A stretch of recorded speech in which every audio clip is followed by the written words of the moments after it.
Om Jnanatimirandhasya Jnananjana Shalaka Chakshurunmilitam Yena Tasmai Shri Gurave Namaha Jnana Vijnana Chittatma Kutasto Vijitendriyaha Yukta Ityuchate Yogi Samalostrashma Kanchanaha. Translation. A person is said to be established in self-realization and is called a yogi or mystic when he is fully satisfied by virtue of acquired knowledge and realization. Such a person is situated in transcendence and is self-controlled. He sees everything, whether it be pebbles, stones, or gold, as the same. Purport. Book knowledge without realization of the Supreme Truth is useless. This is stated as follows. Atah Shri Krsna namadi nabhaved grahyamindriyai sevon mukhe hi jivado swayameva spurati adaha. No one can understand the transcendental nature of the name, form, quality, and pastimes of Sri Krishna through his materially contaminated senses. Only when one becomes spiritually saturated by transcendental service to the Lord are the transcendental name, form, quality and pastimes of the Lord revealed to him. This Bhagavad-gita is the science of Krishna consciousness. No one can become Krishna conscious simply by mundane scholarship. One must be fortunate enough to associate with a person who is in pure consciousness. A Krishna conscious person has realized knowledge by the grace of Krishna because he is satisfied with pure devotional service. By realized knowledge one becomes perfect. By transcendental knowledge one can remain steady in his convictions. But by mere academic knowledge one can be easily deluded and confused by apparent contradictions. It is the realized soul who is actually self-controlled because he is surrendered to Krishna. He is transcendental because he has nothing to do with mundane scholarship. For him, mundane scholarship and mental speculation, which may be as good as gold to others, are of no greater value than pebbles or stones. Bhagavad-gita is spoken by Bhagavan. The word Bhagavan is, in English, the equivalent for that word is considered to be God. Bhagavan is giving knowledge of how to understand him. Throughout the Bhagavad-gita there are different descriptions of the person who is eligible to understand him. Different facets of the qualifications to understand God. Here some of them are mentioned. Jnana Vijnana Chittatma. One is satisfied. Yadricha Labha Santushta. Elsewhere in Gita, Lord Krishna says, one should be satisfied with whatever one gets. How is that possible? By proper knowledge. Kutastaha. Spiritually situated. Vijitendriyaha. senses completely under control. Then one can be satisfied. Then such a person, yukta iti uchate yogi. Then he is eligible to be actually a yogi. Yoga means yukti. So one joining together. So one can be a yogi if he has these qualities. He is a yogi. And another symptom which might seem extraordinary to a materialist, samalo strashma kanchana. He sees pebbles, stones and gold the same. Why is that? How is that possible? We have gold shops and we have stone shops. So people don't decorate themselves with stones. They use gold alankar, not stone alankar. Or someone may invest in gold. At the time of marriage, gold is given, not stones. Gold is considered very valuable. But a self-realized person sees them equally. Why? Because he has no motive to enjoy. From another perspective, he may see it differently. That here is gold, let us decorate Krishna. That is higher. Ordinary yogi is not interested in gold, but higher yogi is interested for the sake of satisfying Krishna. Because Krishna is not necessarily satisfied with gold. In fact, in Shastra it's stated that for Archan, more pleasing to Krishna than gold, emeralds, big temples, all these things are flowers. Krishna is Vanamali. He has decorated with nice fresh flowers. So in Archan Marg, it's more important to have fresh flowers for Krishna than gold and jewels. But we think we should put gold and jewels because we think it's better. But Krishna thinks flowers are better. And it's more difficult to get fresh flowers than it is to get gold in these big cities. Because they grow it outside and they pluck it one day and bring it in the next day.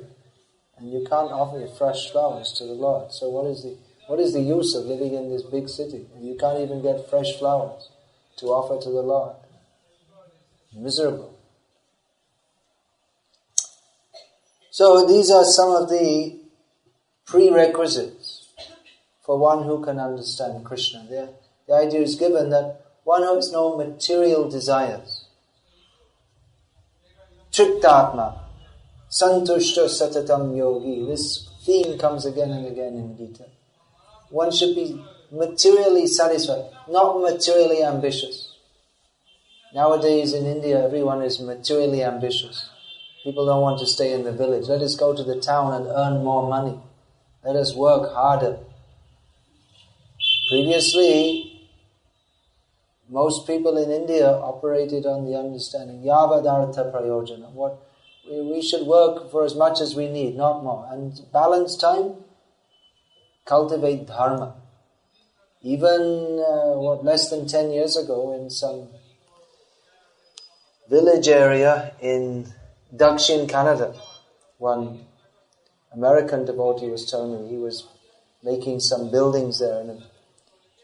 And he saw the workers there working very slow because he's used to American standards.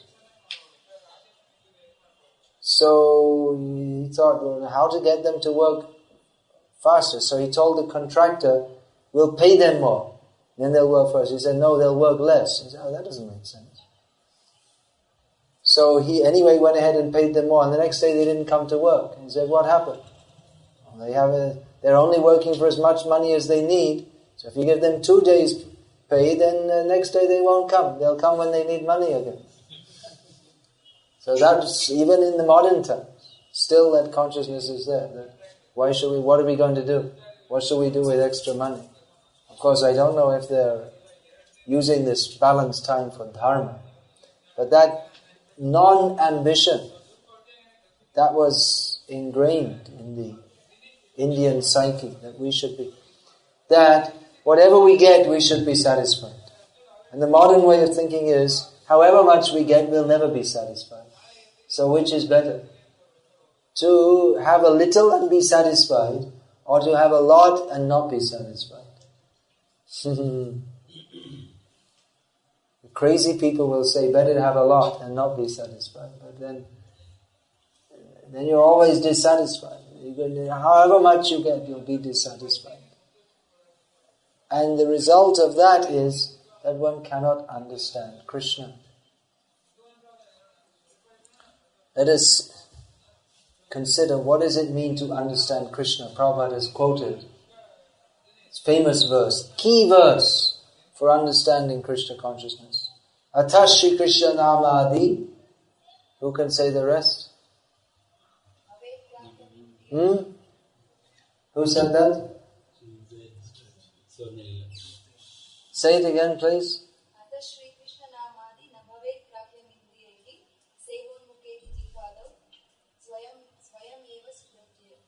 Spurati Adaha. Yeah. Who's that? Pandit's wife? Vidwan's wife. Yeah. She's Vidvati, I guess.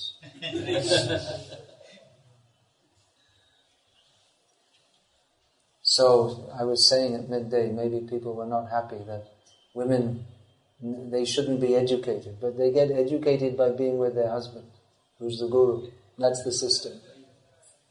Real education. So, this verse, you should all know this verse. We cannot understand what is Krishna consciousness without, this is the key. Atha Shri Krishna Namadi. Namadi means Nam, Roop, Gun, Leela, Parika, all this. Everything about Krishna. Na bhaved grahyam indriyai. They do not become manifested to the mundane senses. But Krishna reveals himself to those whose senses are sevonmukh. Those who do not employ their senses in sense gratification. That's why they see samalosh drashma kanchana. They see pebble, stone and gold as the same because they have no motive to enjoy them. But whose senses, seeing, feeling, tasting, smelling, touching, thinking, all the senses are centered on how to satisfy Krishna's senses. Again we have Rishikena Rishikesha Sevanam Bhakti Ruchate Sarva Padhi Vinir Muktam Tat Paratvena Nirmala Rishikena Rishikesha Sevanam Bhakti Ruchate. These are key verses. Srila Rupa Goswami Prabhupada has summarized all the vast knowledge of Shastra. In a few verses he has given what is the essence. Another one, Anyabhilashita Shunya Jnana Kamadyanavritam Anukulyena Krishna Nushilanam Bhakti Ruttam. These are key verses given by Rupa Goswami, which he summarizes what is bhakti, actual bhakti. No material desire, no other desire, no desire to become a big intellectual or great karma-via hero of mundane activities, but only interested in cultivating love of Krishna, understanding of Krishna in a manner that is pleasing to Krishna. So these are all related. Rishikena Rishikesha Sevanam. All the senses should be engaged in the service of Krishna. That Sarvo Padi Vinir Muktam, being freed of mundane designations. I am rich, I am poor, I am Kannada, I am Tamil, I am PhD, I am first to pass, all this mundane designations. No, we are servants of Krishna. Engage all the senses in the service of Krishna for Krishna's pleasure. Otherwise it's not bhakti. We may be doing service to Krishna, but if it's not for Krishna's pleasure, then it's not bhakti. Just like at midday I was talking about Satyanarayan Puja, and I just happened to come here and we have 3 times over. And people, they want to do Satyanarayan Puja. This is completely mundane. Because Narayan is there. So Narayan, he is not mundane, but our concept of him as an order supplier. That Narayan, this is my shopping list, you fill it up. And if you don't, then we won't believe in you. We'll call you mithya. So this is not sevanmukh. That means we want Narayan to serve us. That is not bhakti. Bhakti means to serve him for his pleasure. Then, atasya krishnavadi navavad graham indriya. We cannot understand it through the mundane senses, but he, out of his kindness, will reveal himself to us if we desire to serve him. A mundane example we can give, that some big man, President of India or whatever, how can we expect to see him or establish any relationship with him?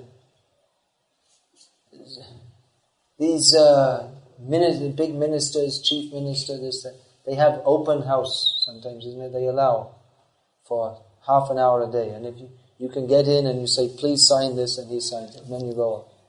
They do like that. I went once years ago in Patna to the chief minister. It was long before Lalu's time. So they have 20 minutes a day, they sit at their residence, and you go in and we need this, and if he wants, he'll sign, or he'll say, go here, see this person, that person. But even to get there, you have to see someone else. So, how can you see him? If he is favorable to you seeing him, then you can see him. That will be processed by his secretary. But we can't just demand, Chief Minister should come and see me. Show me the Chief Minister. We say, show me God. You can't even show the Chief Minister. He's a little, not even a fly compared to God. And then, show me God. What a ridiculous thing to say. Then he has to come to you. God, come here. Okay. No, it's not possible. When we become inclined to serve him, then out of his kindness, he will reveal himself to us. One man, this is a long time, we're talking about the time Bhaktisiddhanta Saraswati Thakur was so kindly present in the world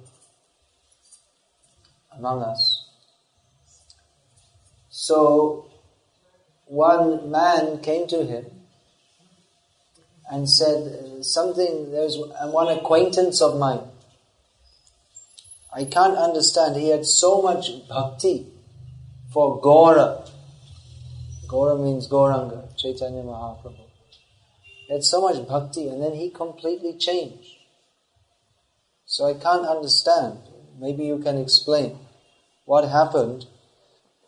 That his only daughter, very much beloved to him, became very sick, and he was already doing bhakti, but then he increased it.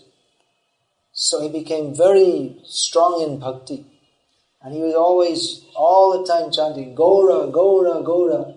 And he was doing special pujas, and going to his guru twice a day, and became fully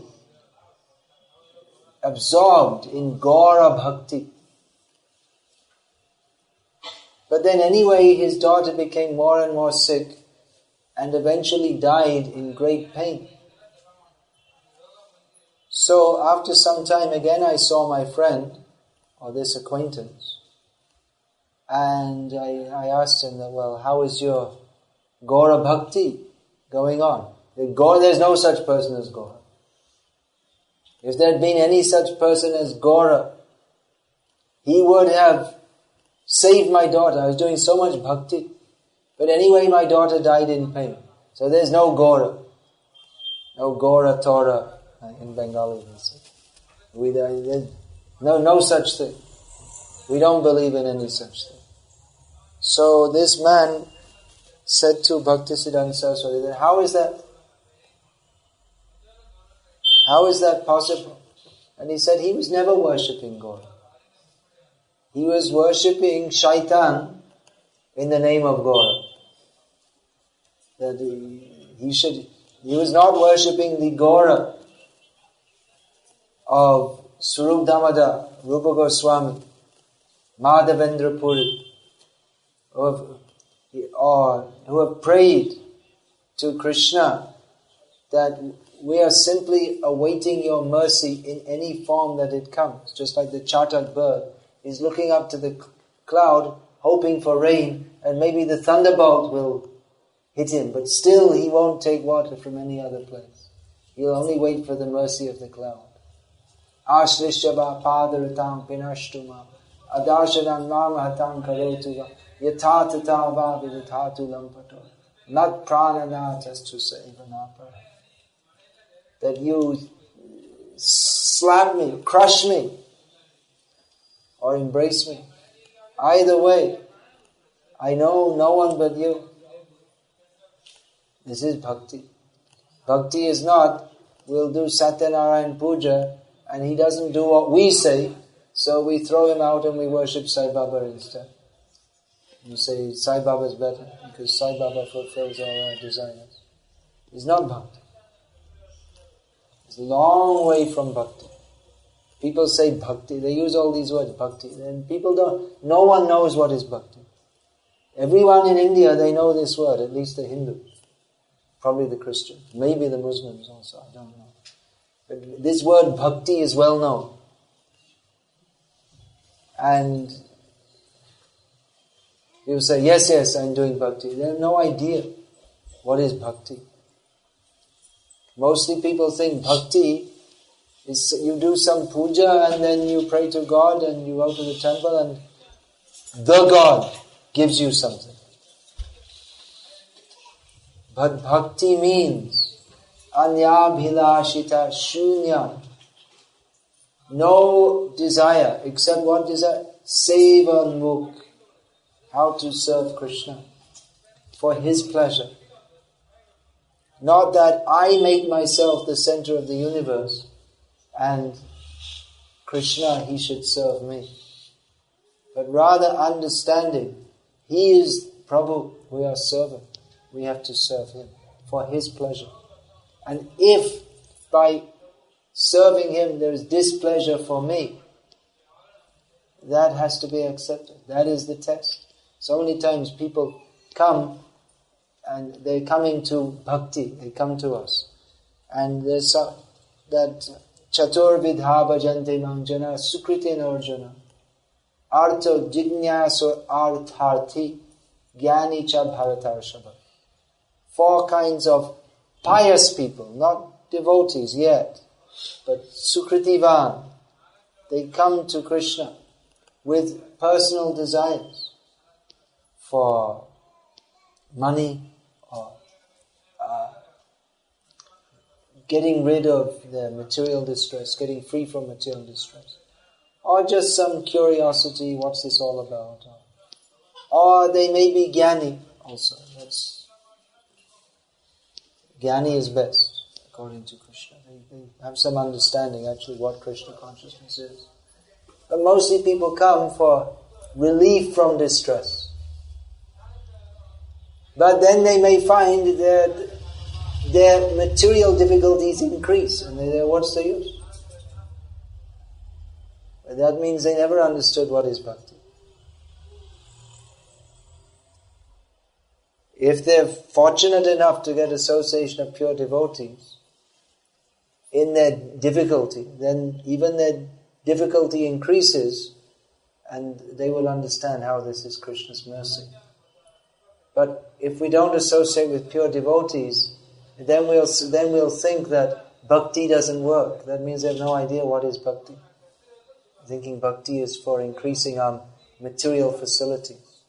If we have the association of pure devotees, then they can inspire us with the understanding Samalostra Kanchana. Pebbles, stone and gold, all the same. Sukhe, dukhe, same kritva, labha, labha, jaya, jaya. Happiness and distress. Gain and loss. All the same. And we may think that, well, if I didn't have so many material difficulties, then I could serve Krishna better. So Krishna should remove the difficulties. But we cannot demand. What often happens is, if this material distress goes away, then the bhakti goes away also. And we don't need it anymore. I did the bhakti and I got the result and okay. Thank you very much, Krishna. See you again when I have some more problems. We'll do another Satyanarayan Puja at that time. In the meantime, enjoy while you can. We're on a good run now, so we should enjoy while we can. So Krishna cannot be understood. What does this mean? We're talking about understanding Krishna. What does it mean to understand? We're all here, we're talking about understanding God. What does it mean to understand? Probably we all had the experience at school of, I remember mostly in the mathematics class, that the teacher would introduce some new phase or some new branch of mathematics which when you first sit you can't understand it at all. Calculus. It took me some time to get into that. And I forgot it all since. But anyway, in the beginning, calculus, or even simple algebra. X squared divided by y cubed multiplied by xy squared. In the beginning, but then after some time it becomes as easy as apple pie, as they say. Once you know how to do it, and you can. In the beginning it looks too difficult, but then when it's explained how to do it, then it becomes routine, straightforward. Fine. If x squared divided by y squared equals 1 minus x squared, then what is the value of x? And in the beginning, and then after some time, then no problem. It's easy because you understand the formula. When you understand, it becomes easy. If you don't understand, it's impossible. So understand. We use this word understand is applied, of course, not only to mathematical formula, but applied to all areas of human experience. This person is very understanding, means empathetic. He can understand the way we're thinking and the way we're feeling and knows how to relate with us. We call that an understanding person. What does that mean? We have some understanding of the way people are thinking and feeling. Or we understand business. You say this person, he understands business. I remember once in Dhaka, I was going to purchase paper for printing books, Dhaka, Bangladesh. So I came to the paper merchant and he was quoting some price. I said, that's too high. And he said, that's less than I bought it for. And I said, how is that possible? And he said to me, if you're asking that, then I understand you know nothing about business. You don't understand anything. Sometimes you sell at a loss also. Sometimes it's required to sell at a loss. Rather than have stock that isn't moving, better to say that you're not going to get your profit, so you might as well sell it at a loss. So someone who understands business, you can see, oh, here's a good opportunity, let's go for that. So understanding, we can apply to all different areas of human experience. In the beginning we may get training, and after some time, something that we're trained to do, it becomes almost intuitive. Just like a doctor is trained in medical college, but then by practicing medicine, a good doctor he sees the patient and intuitively he can understand what is the problem. He's had so many cases and he can understand. So we're talking about understanding now. What does it mean to understand Krishna? Now here in this purport, Prabhupada mentions that Krishna cannot be understood by an academic method. Now medicine we can understand by an academic method. And then by practicing, that becomes practical knowledge that we can apply. Similarly, mathematics we study by an academic method.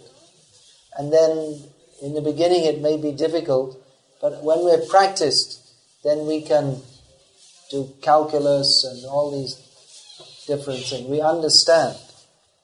Even cooking chapatis in the beginning, then you may not understand. Just can't get it right. You put too much water, and then someone tells put some more atta, and then you put too much atta, and then again you have to put more water, and you just don't get it right. But after some time, the ladies, they're not even looking. They're gap-shap bolte, and they're rolling chapati, throwing on the fire, and turning them over, and cooking 4 or 5 at once. Becomes a perfect chapati. And someone else, they're trying to show, and they can't quite get it. So for all branches of knowledge, some training can be there. Of course, some cooking chapatis, well, almost anyone should be able to do that. But not everyone can be a heart surgeon. You have to have some certain amount of grey matter, more than others. So, in each case there is training, and then after training, one understands how to do it. And understand means that you understand all the intricacies and what's going on here. And for a heart surgeon, it may be like rolling chapatis. That you open up and you see there's a blockage here, and you have to put a tube in here, and it becomes straightforward for him. But here, Prabhupada writes that one cannot understand Krishna by the academic method. That means that we can go to university and study comparative religion, or we can go to a Mayavadi and study about Krishna. We can learn in the books. Krishna was a tribal god who became identified with the Vedic deity Vishnu. That's a common theory of Indologists. It was Aborigines because they were worshipping, and then it became identified, and then the Krishna, the Vraja legend became tied up with the Dwaraka legend. They have so many theories. So one cannot understand Krishna by the academic method. If one goes to a person who is PhD in Indology or comparative religion, that will not only not help us to understand Krishna, but we'll go further, we're less likely to understand Krishna, most unlikely to understand Krishna. The people who understand Krishna the least are those who study him the most, according to the academic method. They are further away from Krishna. Why is that?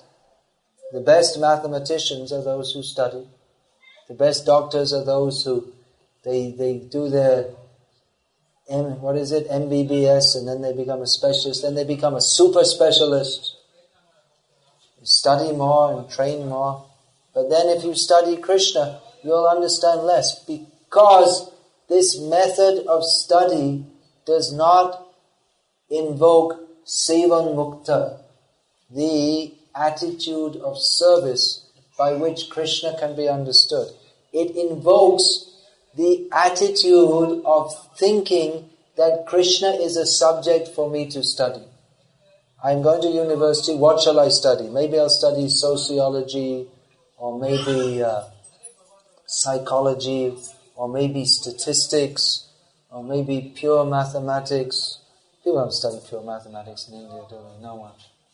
What's the use? You don't get a job. Everyone's a Shudra. You have to get a job. So they study BCom and things you can get a job with. And in the Western countries, they also have Indology, because that's also required to have an Indology department, so that they can train the people that Bhagavad-gita is something that we can study and we can put it in a box, and therefore you don't have to follow Bhagavad-gita because it's something, it's required.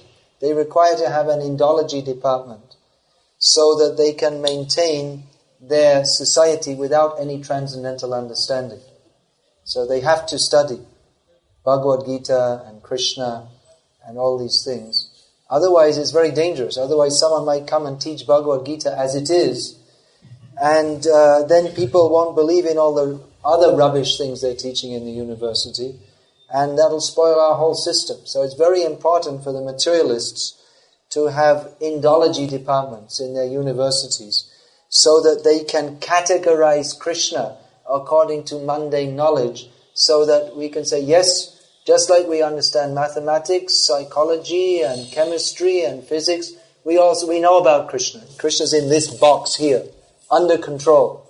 Krishna is a tribal legend that became identified with Vishnu, and the different people who worship, and then you have an expert in studying the traditional rivalry between the Tengalaya and Vargalaya, and it's all, we wrote the book, and yes, you can also come and study and understand, and you can become a PhD in Vaishnav study, and we'll give you a certificate, and you won't understand Krishna.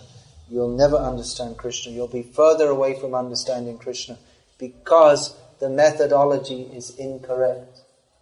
You're thinking Krishna is an object of study, like some people study butterflies in the Amazon jungle, and someone studies Krishna. Same methodology. Put them under the microscope. Just apply our mundane intelligence to understand. But Krishna cannot be understood. Not possible. Krishna can be understood by His mercy only.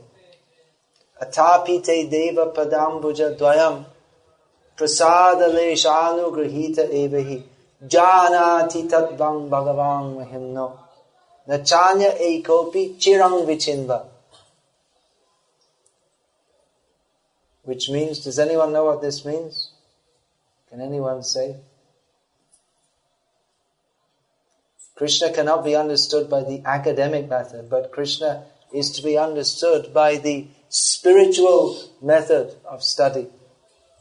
Bhagavad study. You should know what is Gita, Bhagavad, all these important teachings. We're not saying don't study Krishna, but study Krishna in the proper way. So all these important verses, actually you should all know this.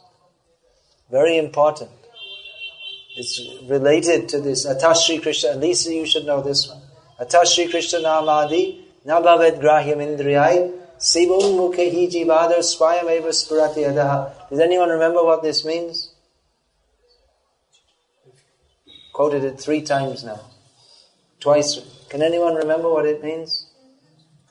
You cannot understand Krishna by academic study. By service attitude. By service attitude. Krishna reveals Himself. So this is explained more. This is this verse which I quoted now from Bhagavatam, spoken by Lord Brahma, who himself tried to measure Krishna, who is immeasurable. He tried to measure Krishna how? By stealing the cows and cowherd points. And Krishna showed what is the meaning of His name, Ananta. So, atapite deva, after describing the transcendental qualities of Krishna, Brahma says that therefore, deva, atapite, you, padambuja dvayam, if anyone can get a little drop of the mercy of your lotus feet, prasadalesh, anugrihita, that means, get it means we have to accept that also. Then, janati tatvang bhagavan himna. Then he can understand something about tattva gyan, Bhagavad tattva vigyan. Nachanya ekopi chirang vichinvan. Otherwise one may study for millions of lifetimes and not understand anything about Krishna. So the academic scholars, they know a lot about Krishna. You can go to some academic scholars and they can explain the philosophy of Krishna consciousness in detail, but they don't understand a single word.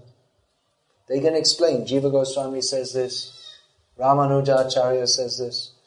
They can explain, but they don't understand, cannot understand.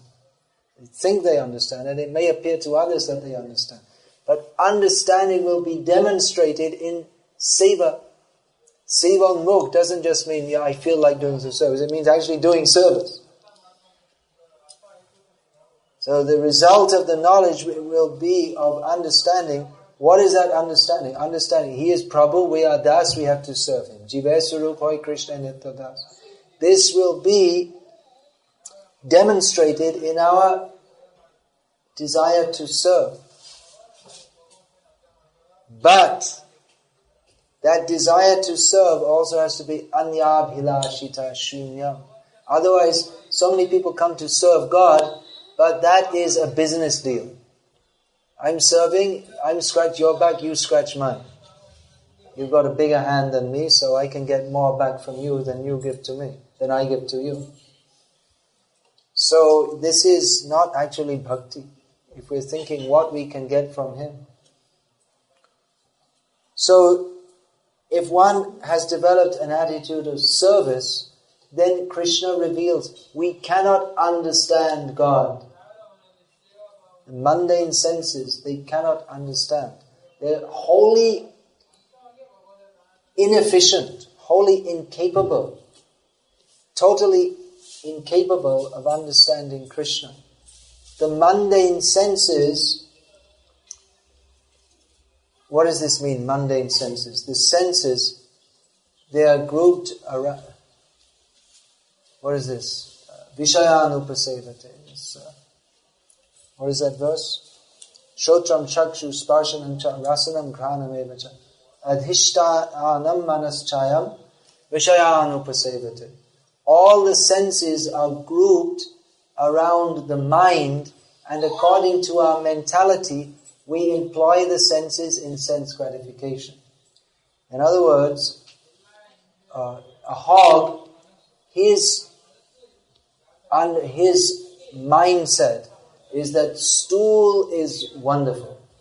So in his mind, when he sees stool, he thinks, this is very nice. I should eat it. And he goes and eats it and he enjoys it. Because his mind, by his consciousness, he sees stool as something enjoyable. So like this, in conditioned life, according to the mentality that we have inherited, according to our previous activities, we have a different way of looking at the world. When you look at stool, you don't think this is something nice to eat. When the hog looks at stool, he thinks it is something nice to eat. But we look at something else and we think, this is nice for my enjoyment. So it's the same mentality, but according to different mixtures of Rajagun, Tamagun, Sattvagun, then we perceive different things as enjoyable for our senses. We may like some dosa, idli, sambar, and the hog likes what was our dosa, idli, sambar the day before. But it's the same mentality that I shall enjoy. But Krishna is not an object for our enjoyment. Krishna cannot be perceived by the mundane senses because Krishna is not accessible to the attitude, I shall enjoy. That's why Bhaktisiddhanta Saraswati Thakur said that this person, he never worshipped Gaur. He worshipped Shaitan saying the name of Gaur because he was thinking that Gaur is an object for my sense enjoyment. But object of sense enjoyment, that means that which will drag us to hell. So he may have been saying Gaur, he may have been doing all the pujas and kirtans, but that was not bhakti. He never had any connection with bhakti whatsoever. Because he was conceiving, his mental conception was of Bhagavan as an object of my sense gratification or a collaborator in my sense gratification. But Krishna is not meant for our sense gratification. We are meant for Krishna's sense gratification. So we cannot understand Krishna by any mundane method. Krishna is not accessible to the mundane mind. We can have so many theories. We can study Shastra and come up with so many theories of who is Krishna. But that will not at all help us. We cannot even begin to approach Krishna. Rather, by the mundane method, we will go further away from Krishna by making offenses towards Krishna. Therefore it's said that Avaishnava Mokhod Kirnam Putam Harikatam Ritam Shravana Naiva Kartavya Sarpo Chishta Yathapaya. Don't hear from a non-devotee or someone who's pretending to be a devotee. Don't hear Harikatha. We should always hear Harikatha. But we should know that the so-called Harikatha from one who is not a pure devotee of Krishna, that is not Harikatha. It is, the example is given of milk, which is very nourishing food.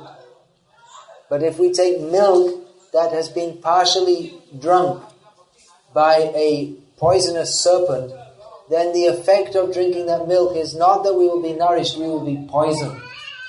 So if we hear about Krishna from non-devotees who think that Krishna is an object of my study, like a butterfly or a mathematical equation, by studying Krishna I'm getting a job in the university, I'm doing an important service to society by rationalizing Krishna so that people don't become victimized by some cult by which they think that following a religious life is more important than mundane development.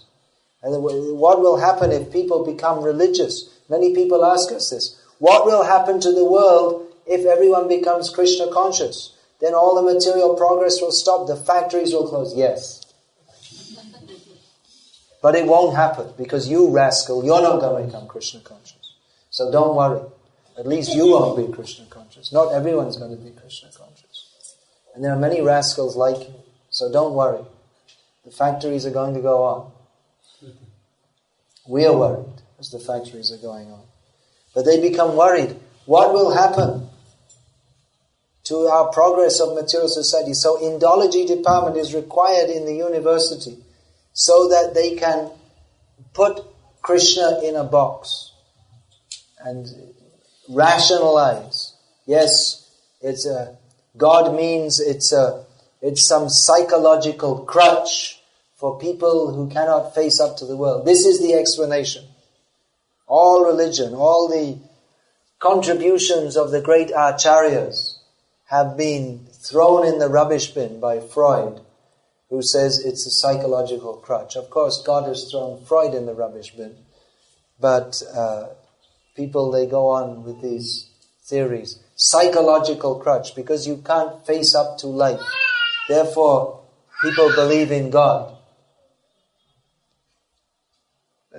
See what Krishna is saying. Janma mrityu jara vyadhi dukkha doshanudarshanam.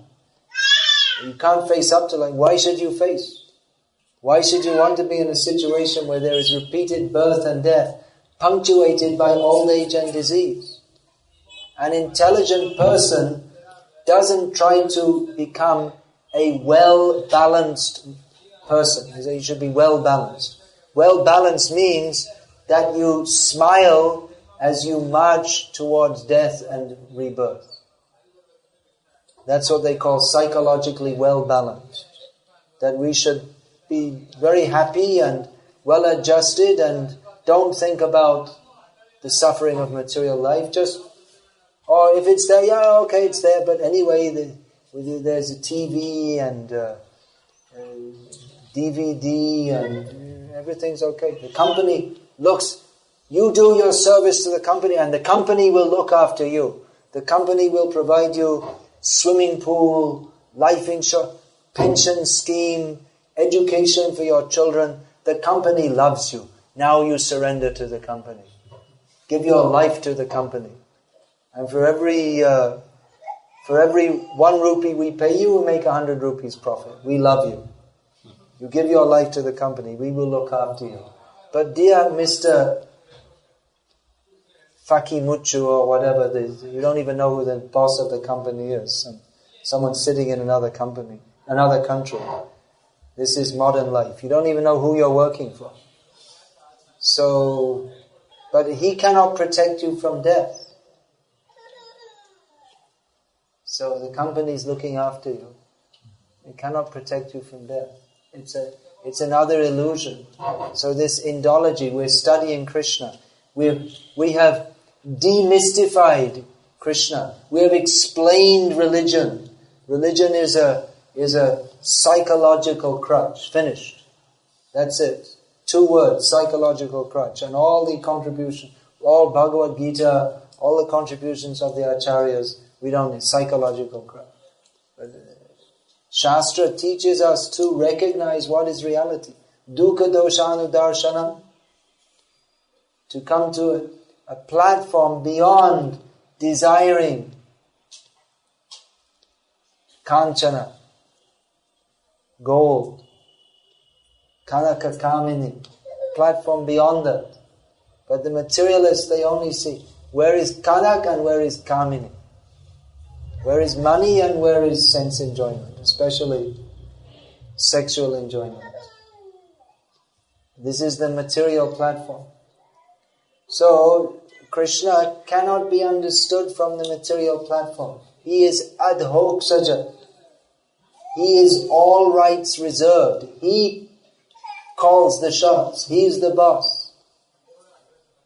We can understand him by the method that he gives. He is not a material object to be understood, but he will reveal himself to those who desire to serve him. We may think that yes, I shall understand Krishna by my method or by the academic method. Not possible to understand. Krishna can be understood by sincere service and surrender. So this so-called academic method, we should be very afraid of this. This is the greatest obstacle to becoming Krishna conscious. More dangerous than eating meat and drinking wine, which is very dangerous. It's very bad for Krishna consciousness. We don't recommend it at all. But more dangerous is to associate with people who propose to speak to us about Krishna from the platform of aparad, from the mundane platform. More dangerous. Very dangerous. So we should understand Krishna, not by the mundane academic method, but by the spiritual academic method. That's another mistake, to think we don't have to understand Krishna. We just love Krishna. That's all. But we don't know who Krishna is. We have to understand Krishna how? Tat shadadhana munayo jnana vairagya yuktaya pasyanti atmani chatmanam bhaktya shruta grihitaya. Another so important verse. All these, Vyasadeva has given us all these, so many important things. We should take, Prabhupada has presented them to us. We should take and understand. Don't waste your time. Asata pachala chari. Don't waste our time in. Pachal means gapshap. Just rubbish. Talking nonsense, thinking nonsense, reading nonsense, watching nonsense on TV. Give it up. Whatever time you have, study these books that Prabhupada has given us. Engage in service. Chant the holy names. Such valuable things. So what is this? Tat chadadhana muni bhaktya shruta grihitaya. Bhakti is to be understood from Shastra. But it's not just people think bhakti, just I have some feeling, bhakti. But that will be mundane unless we are trained in understanding who is Krishna. He is the enjoyer. We are meant to serve Him. Unless we are trained in that understanding, that feeling we may think, I have so much bhakti, but it's only it's a transformation of mundane sentiment. That won't be actually bhakti unless we're trained to understand who is Krishna and what is our relationship with Him. So for this reason one accepts Guru to take Divya Jnana, Sambandha Jnana, knowledge of Krishna. Otherwise this blessing business, everyone just comes for blessing, blessing, blessing. Take a book, this is the blessing. Try to understand, not just blessing machine. Bless, bless, bless, bless. Take a book, read it, understand, take this knowledge. Not just blessing. Take knowledge. What bhakti shruta grihitaya. First there should be faith. Transcendental faith. Parastasmatu bhavanya. Vyakta sanatana. Beyond this material world. There is the platform beyond the mundane. Krishna is not just another product of this mundane world. Krishna is adhoksaja. Krishna is not perceivable by the mundane senses, but He is perceivable by the spiritually purified senses. Therefore we have to follow the process of Vaidhi sadhana bhakti to purify the senses. And when the senses are purified, that means when they are fully sevanmukh, desirous to serve, then Krishna will reveal Himself. That faith we have to have. That there's beyond this mundane existence, there is the spiritual existence of Krishna. So tat chadadhana munaya jnana vairagya yuktaya. Bhakti means jnana and vairagya. Jnana means, here we're discussing this jnana vijnana chittatma, spiritual knowledge. And then yukta ityuchite yogi samalo strashva kanchanaha. And vairagya. By jnana one should get vairagya. But by understanding, I have nothing to do with this material world, then one becomes not attached to it for one's own sense gratification, but he sees everything in this world as meant for the service of Krishna. That is vairagya. Yukta vairagya. Yukta iti uchite yogi. So, prashanti atmani chatmanam. Then one can see, who am I and who is Krishna? What is our relationship? So, the understanding, the concept, that has to be clear. What are we doing in this bhakti? The concept should be clear. That is why Guru is needed. Otherwise we can chant Hare Krishna. Then what do you need? What is that? Dikka purascharya vidhi. Opeka na kare. What is that? Jiva sparshe. I can't remember. Harinama sab udhare. Means that for chanting the holy names, Diksha is not required.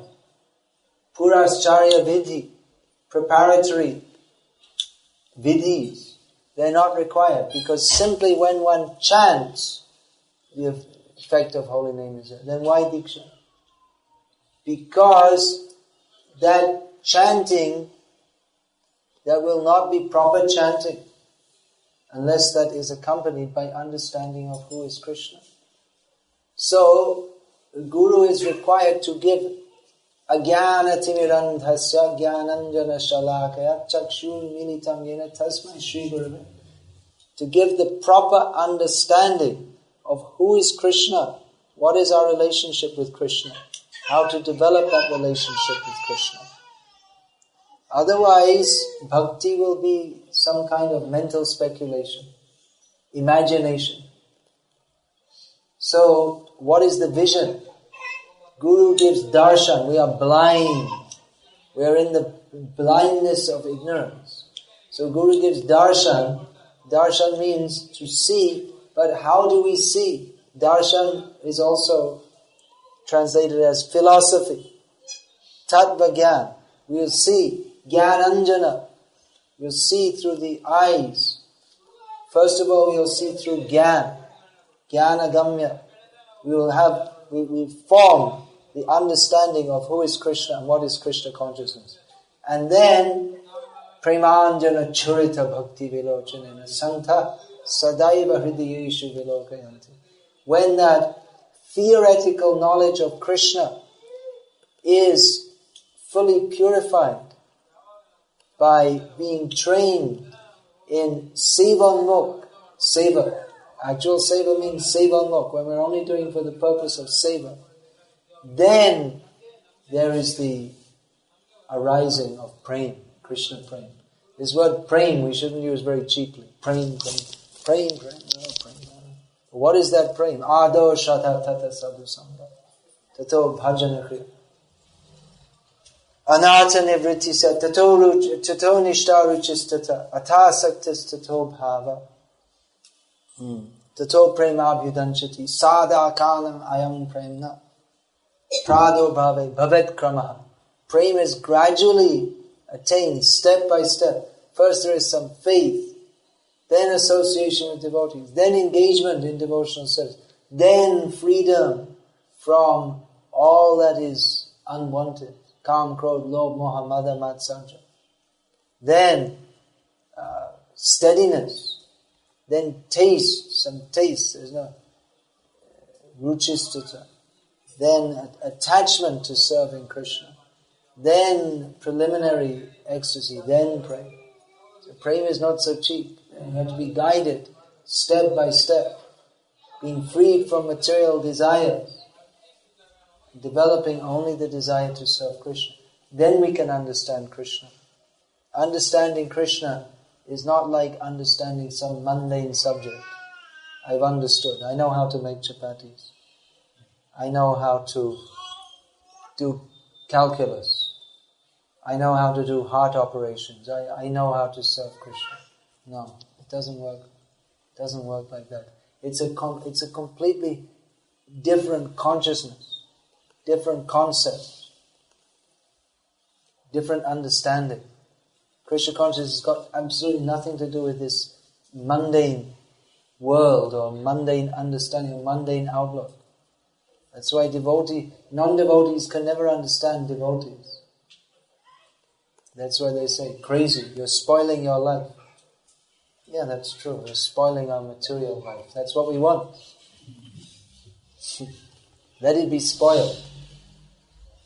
That's exactly what we want. No more birth and death.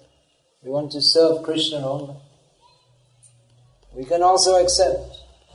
If there's money, we can accept. We're not against. We can accept for the service of Krishna. But for our own sense gratification, nothing. We don't want.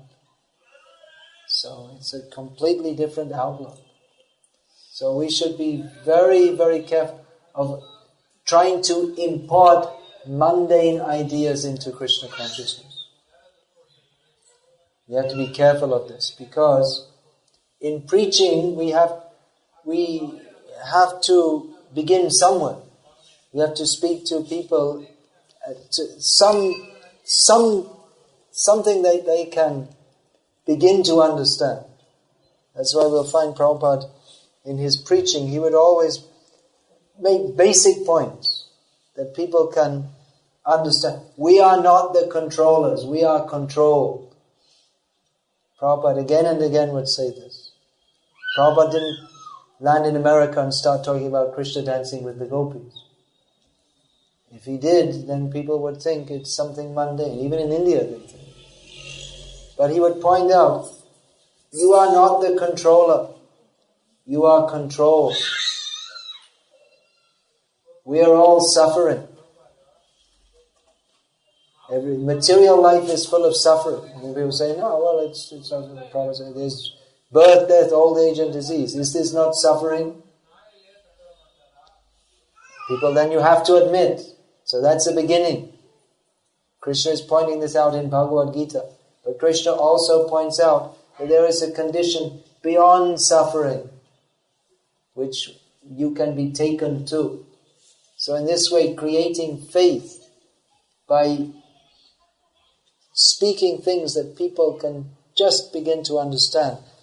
Now sometimes we think that, well, we have to try to relate to people in a way they can understand. That's true. But then we have to be very careful that we give Krishna conscious understanding to others and don't impart their misunderstanding into Krishna consciousness, because then it ceases to be Krishna consciousness. Because Krishna consciousness means beyond everything mundane.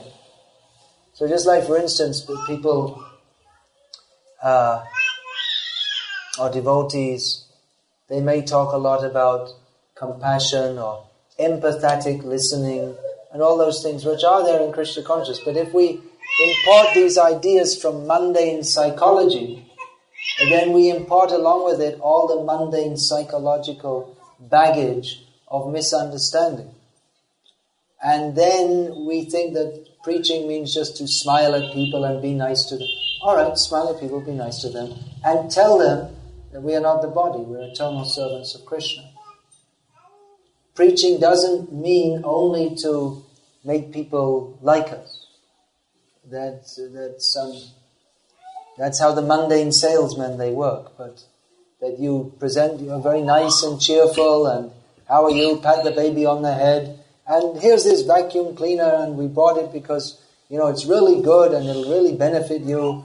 But he's not thinking how to benefit you. He's thinking how to benefit himself, because by selling it he'll get some money. So these are techniques. So we may think that, we'll spread Krishna consciousness like that also. That we'll be nice and smile. Okay, be nice and smile. But then tell, you're not the body. Or maybe not smile. Why always smile? Why is it always required to smile? Rather, we have something serious to say here. It's not, Krishna consciousness is not just it's like some kind of vegetarian party or something, or some mundane kind of religion. We have something serious to say here. So why always smile? Why is that required? In Russia, I saw they'd made some devotees had made a picture. They had a picture of Prabhupada's face, and around it, all various devotees of ISKCON who are initiating in Russia. So every one of the pictures, it was all smiling. Every one of them smiling. My picture didn't get in there. Maybe they couldn't find a picture of me smiling. I don't know. They didn't put my picture in. Not that I'm worried. But I was just saying, why they think that always you should be smiling. Why is that? They're thinking that always smiling.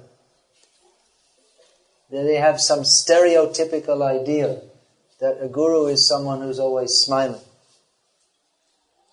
So, I don't know what they're thinking. Maybe they're thinking that, we're all miserable and guru will make us happy. I don't know. But it's not required.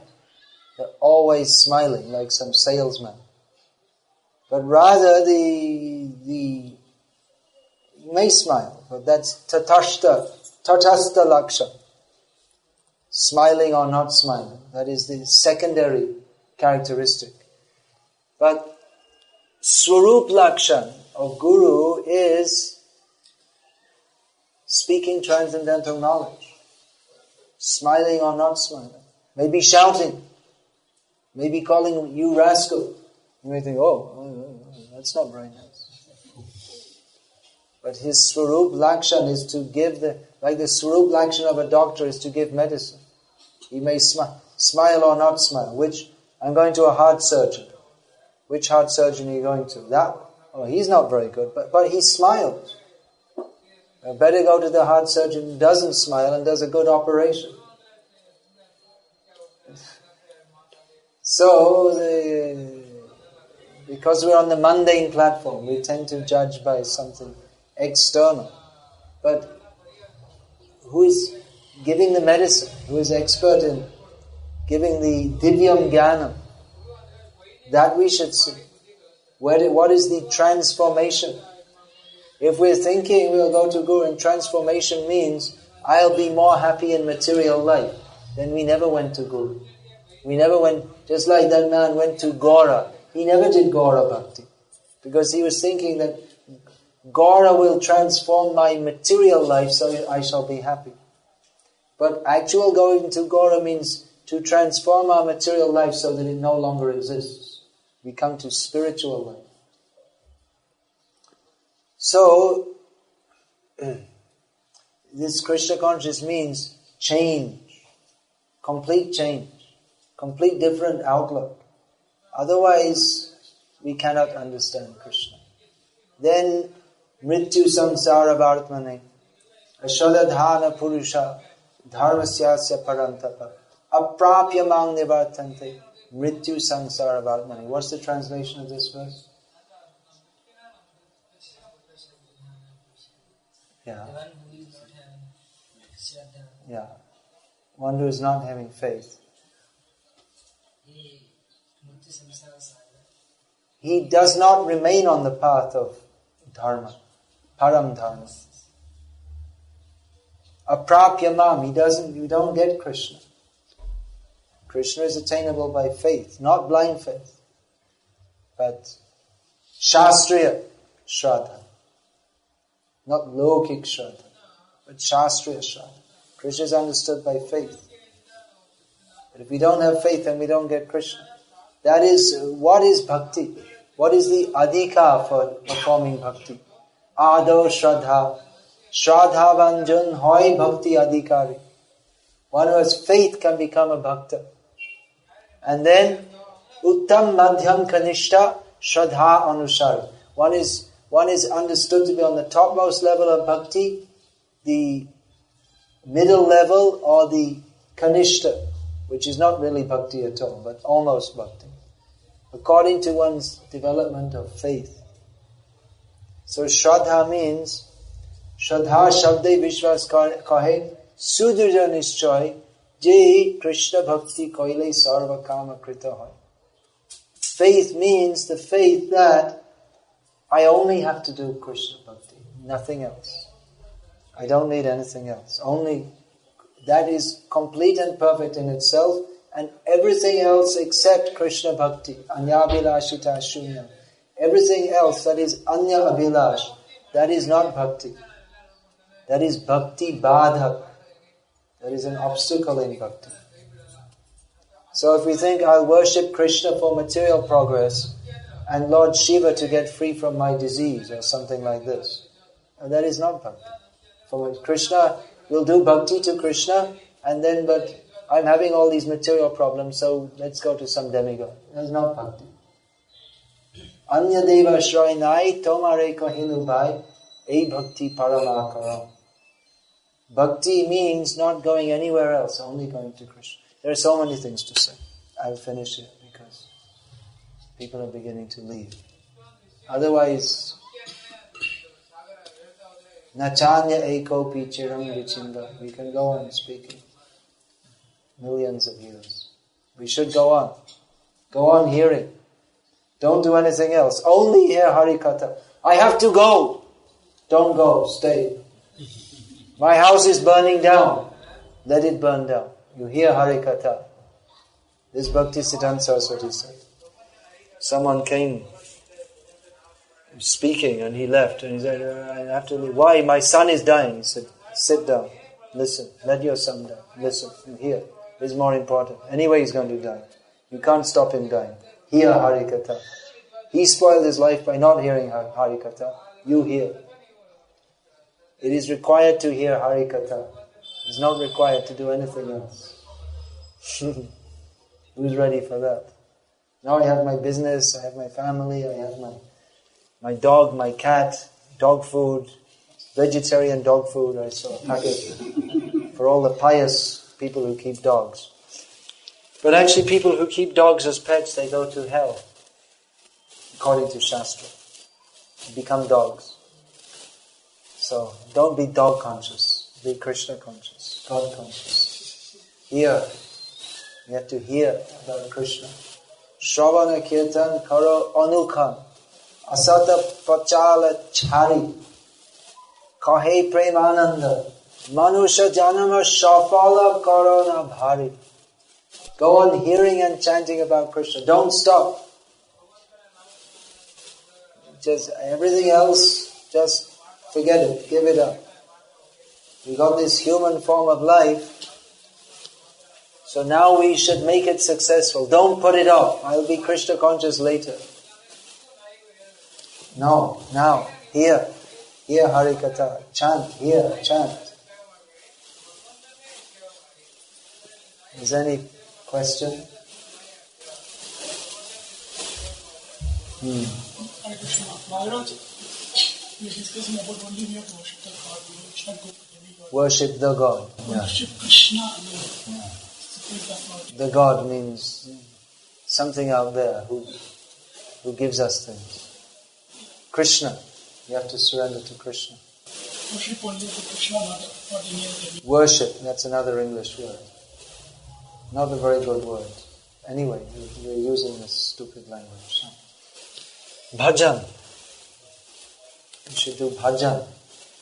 Bhajare manati manga. Bhaja, Brajabane Radha Krishna, Charanara Vinda. Bhajan bina gati nai re. Worship means, we have the concept, we'll do some archan, puja, we'll get something. We're doing a puja, you come to the temple, we're doing the puja, what's it for?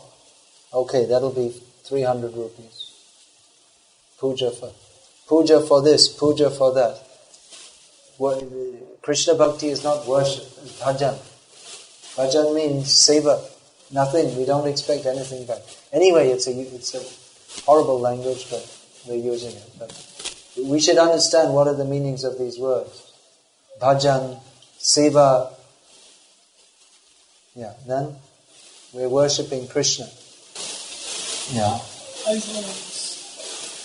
just come across some devotees reciting Vishnu Sahasranama and Adhyashima Stotra for the material obstacles. So it is encourageable, since we are saying Hare Krishna Mahamantra, it's Mahamantra. To worship or to recite Vishnu Sahasranam to get free from obstacles.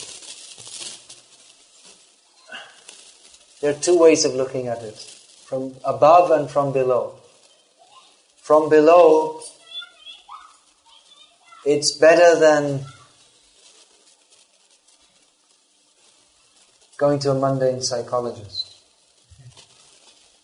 It's better than not reciting Vishnu Sahasranam. From above, from the platform of Shuddha Bhakti, that is called, at best that can be called Vitta Bhakti or crippled Bhakti, crippled by personal desires. So, better you tell, you have some faith in Vishnu now. But mostly people are doing, actually, if you speak with them, they're not bhaktas, they're mayavadis. Smartas, mostly. They like to chant Vishnu Sahasranam because they think that by worshipping, by chanting the name of Vishnu, we'll get free from different obstacles. That's part of their Panchopasana.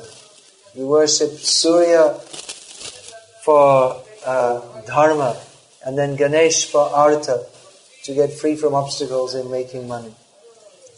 And then Durga for kama, and Shiva for moksha.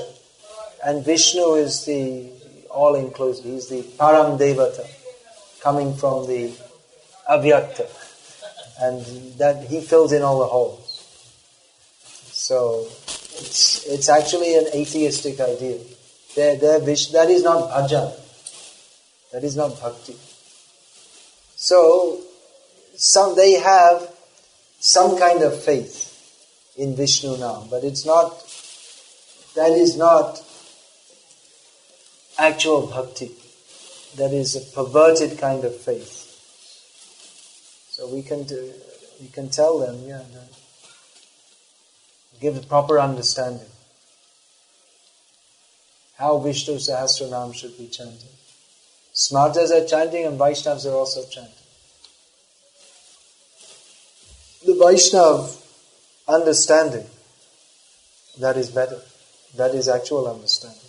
That's why Kirtan has to be accompanied by Shravan. Unless we hear and understand who is Krishna, what is Bhakti, then our Bhakti will not be Bhakti. Then our so-called Gaur Bhakti will be Shaitan Upasana.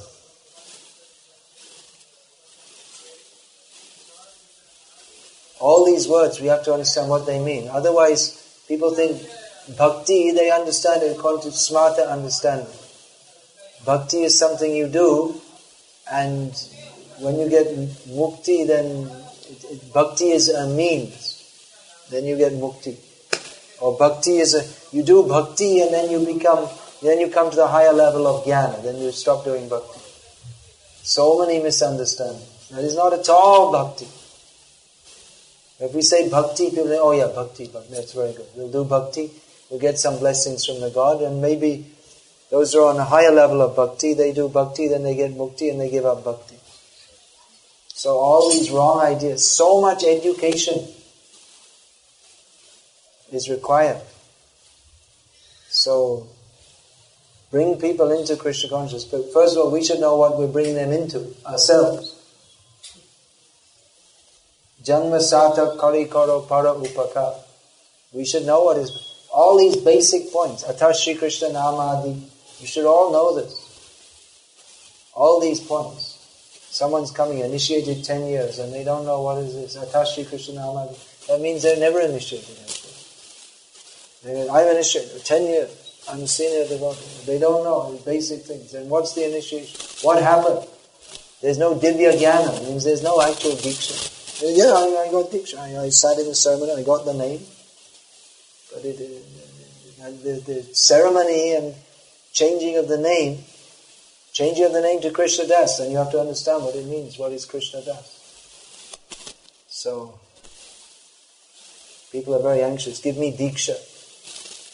And now we'll see what is the diksha, what is the change in life that will come by understanding. Otherwise we think, it's like the Christian baptism. You are saved. We poured some water on your head. We bless the water. We pour on your head. You are saved. You are baptized. So you got diksha. I am dikshit. Diksha means to take knowledge from Guru. Guru teaches according to Shastra. That is diksha. Not just you sit in some ceremony. And then after 10 years you don't know even what is the basic understanding of bhakti. Atha Shri Krishna Namadi Nabhaved Grahin Indriyai Sivan Mukhe Hiji Vado Swayameva Spurati Yada. So you study these books. Don't waste time.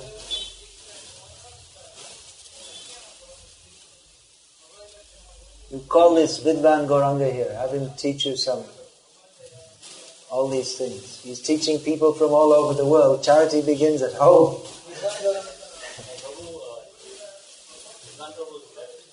Well, that's what I'm saying. You call him. That's what I'm saying. You call him. I'm saying he's teaching. He's sitting in Mayapur teaching people all over the world. But charity begins at home. Of course, Mayapur is our home, not Bangalore or anywhere else. But you see, he's studied this. He's practicing, so you call him. You should protest. Why are you coming here and not teaching us? Actually, we don't have strikes in Bhakti. We don't put, but the Vaishnava system is you hold the feet and you ask, you humbly request, you please. So you won't want to do because you think, who is that? We remember he was running around in his birthday suit.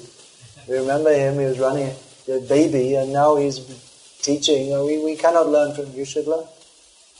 You can teach. You should learn all these things. Kindly learn all these things. So, Hare Krishna. Is there any other question? Yeah. The devotee is greater and the Lord is greater. The Lord is greater. But he says the devotee is greater, so you have to accept what he says.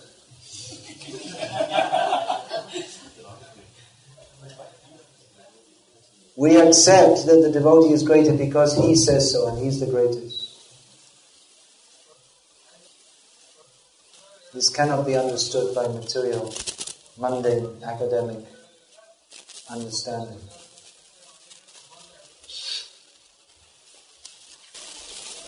Maharaj, I want Krishna says there are 4 kinds of people are coming to me. One of the categories who is in distress. So is there anything wrong in the people who are in distress going to Krishna? Is there anything wrong in people in distress going to Krishna? There might be. Are they not called devotees? No, not yet devotees. They're called Sukritivan. Jana Sukritino.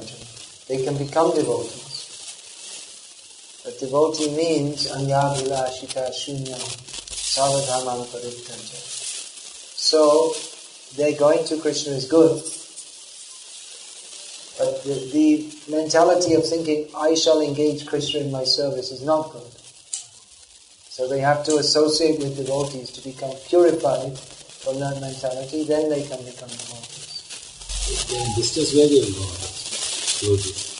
Then they have to come, if devotees are distressed, but devotees are not distressed. Devotees, the only distress they have is lack of association with devotees. There's no other distress for devotees. Physical problems. Go to a doctor. Where they will go? You have a physical problem, you can go to a doctor. Doctor can't help, then what to do? Then tattenu kampan susamikshamana bhunjana vivana kritam vipakam vidvagva pubir viditam namaste jiveta yo mukti pade sarkaya bhav. Who knows this verse? What is the meaning? Prabhupada said, this verse should be the guide of all devotees. So if you don't know this verse, you're not getting guidance. Well, if you don't know it, you don't know it. Does anyone know it? You're all without proper guidance. Again, it's Lord Brahma. He says that a person who accepts the material difficulties, considering that this is what I deserve according to my previous activities, and despite so many difficulties, goes on serving Krishna with body, mind and words, becomes even more than qualified to go to Krishna. It becomes it becomes his right. By that attitude, one becomes fully qualified to go to Krishna. So if we have some sickness, go to the doctor. If you can cure it, all well and good. If not, don't go to Sai Baba. Don't even go to Durga. Don't go. We can ask Krishna that for your service, if you desire, make me healthy. That we can ask. We cannot demand. We can even theoretically go to a demigod. But we don't recommend it, because then you'll all become totally mundane. Sickness will be there. I can guarantee you will have sickness. I'm not guaranteeing, but it's just that nature of this material world. All the best doctors in the world, they're not going to stop. Even if all the best doctors of the world were hired by Bill Gates or whatever, then there's nothing that all of them could do. Whatever they did, however they regulated his life, there was nothing they can do that he won't get sick. There was one, what was his name? Howard Hughes, very rich man. He tried to regulate his life in such a way that he wouldn't get sick at all. That he lived in a protected environment, and all the people who cooked his food and served his food, they had to wash their hands and this and that. And still he died, of course. Spent millions of dollars trying to create a situation whereby he wouldn't get sick and wouldn't die. But it's impossible. So we try to avoid. I mean, we just like in the cold season we use warm clothing. We don't deliberately try to increase our material difficulties. But if it comes, then what to do? Tans tatikshas for Bharata. Tolerate. You get sick, you go to a doctor, he gives you some medicine, you get better. Or maybe you don't get better. Then you try another doctor. And then what to do? Anyway, you chant Hare Krishna. Go to Krishna. Go to the land of no sickness. That's the only cure for sickness. Ultimate cure. You don't believe me? Anyway. So go to the doctor. But don't think that any good doctor knows he cannot cure anybody. It's all in the hands of God. Sometimes the doctors, someone comes to them and they say nothing wrong, and then they go home and they die. The doctor can't, it looks normal, perfectly normal, then they die. And they say no problem, and then they have 2 days later they have a heart attack. They have a complete checkup, nothing wrong, everything normal, and 2 days later they have a seizure or a heart attack or something. Best doctor. And other times someone comes and the doctor looks at him and it's a hopeless case. No, there's no use giving him any treatment, just prepare the samshan, get everything ready. And then the doctor turns around and says, "Oh, what are you doing? What are you doing standing on your 2 feet? You're supposed to be down." Got up, hopeless case, untreatable, and then just gets up and walks out. And they examine, nothing wrong. So a real doctor knows that it's not in his hands. He can be nimitta matra. He can be an instrument. But everything is ultimately not in our hands. Don't worry too much about material situations. All the time people come to me, I have this debt, I have this family problem, this problem, that problem. Alright, it's difficult, no doubt.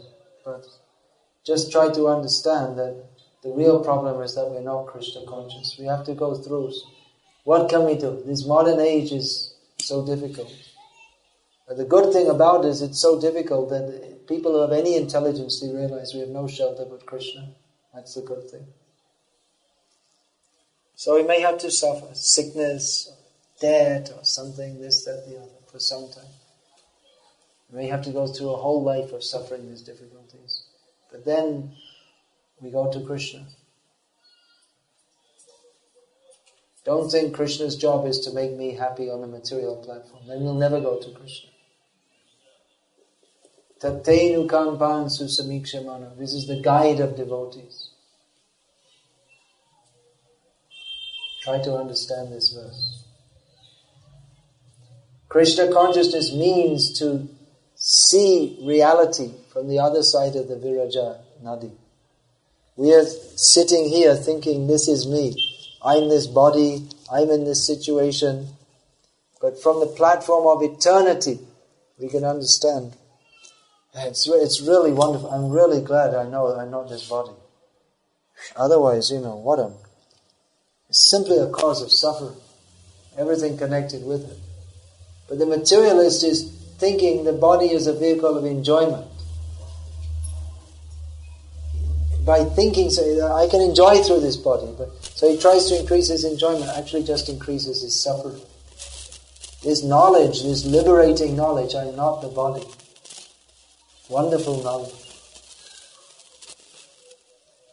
That doesn't mean we should be irresponsible in material affairs. But at the same time, we realize that everything here is temporary. It's not real. Ultimately, it's not real. The only thing that's real is our relationship